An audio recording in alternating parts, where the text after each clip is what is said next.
शर्मा, आप देख रहे हैं कश्मीर वाणी। आज हमारे साथ LIC of India agent federation के लियाफ़ी 1964 ईस्ट सेंट्रल जोन के पॉलिटिकल कमेटी के महासचिव राजेश कुमार जी हैं।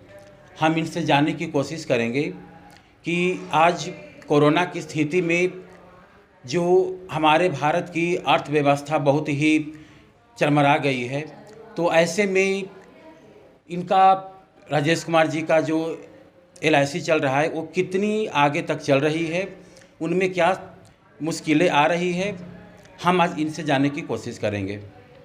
तो राजेश जी, आप बताएंगे कि आपका LIC का स्थिति अभी क्या है?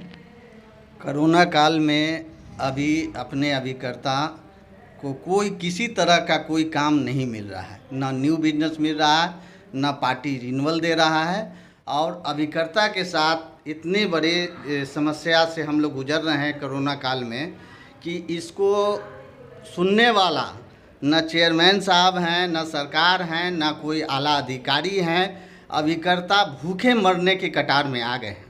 कोरोना काल में किसी तरह का कोई काम न पार्टी दे रहा है और न किसी तरह का ऑफिस से हम लोग के आर्थिक सहायता दिया जा रहा है, जो कि LIC के चेयरमैन साहब के अभी कुछ ही दिन में आया कि अपने LIC अपने ऑफिसर और स्टाफ को 25% की वृद्धि की गई, जो कि अभिकर्ता बिजनेस लाते हैं। अभिकर्ता का किसी तरह का LIC में कोई भी वैल्यू नहीं दिया जा रहा है। एक कहावत है छोटी सी, कमाए लंगोटी वाला खाए धोती वाला। अभिकर्ता दम भूखे मरने के कतार में है और इस पर कॉरपोरेशन किसी तरह का सुध बुध लेने के लिए तैयार नहीं है। अभिकर्ता अभी अपने जान को जोखिम में डाल के फील्ड में जा रहे हैं रिन्यूअल कमीशन एवं न्यू बिजनेस के लिए, तब भी नहीं मिल रहा है चूँकि एजेंट को कोई सैलरी नहीं है। मैं जितना काम करूँगा उसी का कमीशन हमको दिया जाएगा।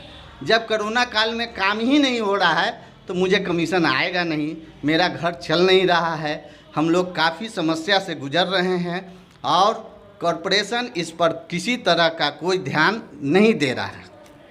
अच्छा, तो आप हमें ये बताएं कि ये जो आपके साथ जो इस तरह का चल रहा है, तो क्या ये ईस्ट जोन में और भी तो कई सारे राज्य वगैरह होंगे, तो क्या वहाँ भी इसी तरह का माहौल है क्या? बिल्कुल, अभी ऑल ओवर इंडिया में हम लोग अभिकर्ता के रूप में 30 लाख, अभी का आंकड़ा है 30 लाख अभिकर्ता, जो कि जिनका परिवार आप समझ सकते हैं। एक अभिकर्ता का अगर 5 परिवार रखते हैं तो 30 लाख का कितना परिवार इनसे पल रहा है। अभी 30 लाख का स्थिति बद से बदतर हो गई है। अब कॉरपोरेशन इसमें किसी तरह का कोई ध्यान नहीं दे रहा है। ना अभिकर्ता जो कि 30 साल 40 साल काम कर चुके हैं उनको ना ग्रेच्युटी का, जैसे अभी आपको वेतन के अलावा, स्टाफ के वेतन के अलावा उनको ग्रेच्युटी दिया जाता है, जो कि अभिकर्ता को स्टाफ का ग्रेच्युटी है 10 लाख। अभिकर्ता अगर ज़िंदगी भर काम कर रहा है उनका ग्रेच्युटी है 3 लाख। हमारा ग्रुप बीमा 10 लाख 12 लाख है, उनका हमसे ज़्यादा है, क्योंकि जो भी हम लोग का ग्रुप बीमा होता है या मेडिक्लेम होता है उसको अभिकर्ता के कमीशन से काटा जाता है। कॉरपोरेशन इसमें कहीं कोई अथी नहीं कर रहा। पिछले साल कोरोना काल में फेडरेशन ने बहुत मांग करने के बाद 50,000 अपने अभिकर्ताओं को कोरोना एडवांस के रूप में दिया गया। अच्छा, इसका मतलब कि पिछले साल भी आपको इसी तरह की परेशानी हुई थी? जी, पिछले साल इसी तरह का परेशानी हुई थी, मगर उससे ज़्यादा परेशानी इस बार हो रही है। मतलब इसका मतलब कि पिछले साल जो परेशानी हुई उसमें थोड़ा सा आपको राहत कॉरपोरेशन 50,000 रुपया दिया, जो कि 24 महीना में एजेंट के कमीशन से उसको डिडक्ट कर रहा है। इस बार बहुत भयानक रूप से बहुत अभिकर्ता हमारे ब्रांच के जोन के अभिकर्ता कोरोना काल से मर गए हैं। उसको देखने वाला सुनने वाला किसी तरह का एजेंट का कोई फंड नहीं बनाया जा रहा है। वो मर गए, काम कर रहे हैं, ठीक है।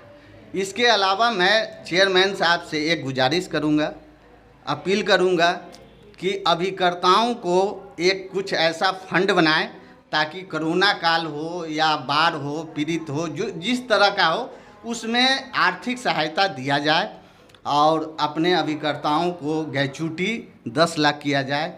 और जो आपके कॉरपोरेशन में 50 साल 40 साल काम कर चुका है उसको एक पेंशन का फंड, पेंशन दिया जाए, जो कि कॉरपोरेशन के पास बहुत पैसा है।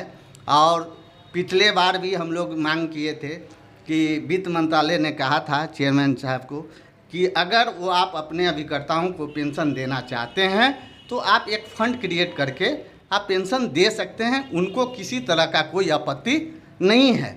मगर पिछले साल भी जो सर्कुलर आया कि कोरोना काल में रिलैक्सेशन दिया जाएगा, कलम मेंबर हो, CLIA हो, जनरल अभिकर्ता जो कि MBG है, मगर वो सिर्फ जो सर्कुलर आया उस पर काम नहीं किया जा रहा है।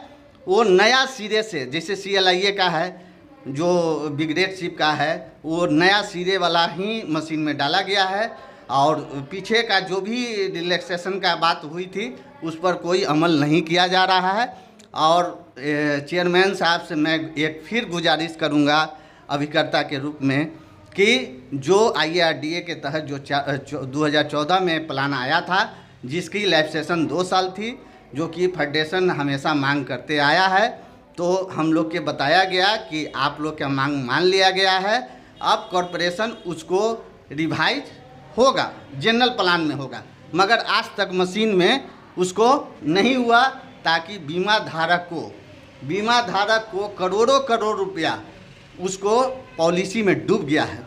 और मैं चेयरमैन साहब से ये भी कहूँगा, आला अधिकारी से ये भी कहूँगा कि LIC का एक्सपेंसेज कुछ कम करके पार्टी बीमा धारक को बोनस थोड़ा सा बढ़ा के दिया जाए, ताकि पार्टी को भी फायदा हो, अभिकर्ताओं को बिजनेस मिले, LIC के पास बिजनेस मिलते रहे और वो नंबर 1 का जो तगमा लगाए हुए है वो ज़िंदगी भर नंबर 1 LIC रहे। अब मैं फिर गुजारिश कर रहा हूँ कि अभिकर्ताओं को विशेष रूप से ध्यान दिया जाए, चूँकि लंगोटी पहनने वाला एजेंट है और बाकी धोती पहनने वाले ऑफिसर हैं। इस पर चेयरमैन साहब ध्यान अपना तीसरा आँख खोलकर अभिकर्ताओं को विशेष से विशेष रूप फ़ायदा दें, ताकि अभिकर्ता अपना जीवन बीमा में ज़िंदगी बिता सके और इनका परिवार और अच्छे कॉरपोरेशन में हम लोग काम करते रहें। तो आपने भी देखा कि राजेश कुमार जी ने LIC की स्थिति को किस तरह से बयां किया है और इन्होंने जो अपना स्थिति सुनाई है, तो इसमें इन्होंने जो कहा है तो सरकार को भी तो खैर ऐसा करना चाहिए, इसमें भी होना चाहिए इस तरह का। तो आगे क्या होता है हम देखते हैं, सरकार इन पर कितनी मदद करती है।